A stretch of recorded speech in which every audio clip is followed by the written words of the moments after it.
idea that Esther, his favorite queen over all the land, is one of these people, these God's people, these Jews, and he agrees and actually signs the declaration that all the Jews will be killed, not knowing that that will include his queen in the process, right? So that's the plot, because Esther was hiding the fact that she was a Jew from King Xerxes. And then Haman comes with this plan, and then Mordecai arrives on the scene. Now, if you Mordecai is the guy that raised Esther, so he's not her, he's a guardian, he's related to her, but he's not her father, but he raised her up when she was an orphan. He took her into his own home and he looked after her, he raises her up, and then when Haman comes with a bad plan to destroy the Israelites, and Xerxes agrees to that plan, Haman comes to Esther, and he speaks to Esther secretly. He sends her a message in the palace.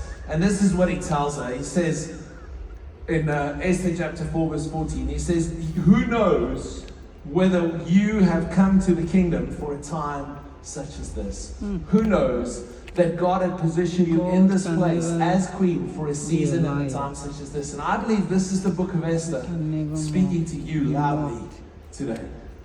Who knows that God hasn't placed you in Austin, Texas for a time such as this? Who knows that God hasn't placed you amongst that group of friends for a time such as this? Who knows that God hasn't placed you in that workplace where He's placed you for a time and a season such as this? We serve an intentional God that doesn't waste a life, and He has a plan and a purpose in mind for your life, and He has placed you in this time and at this place for a reason.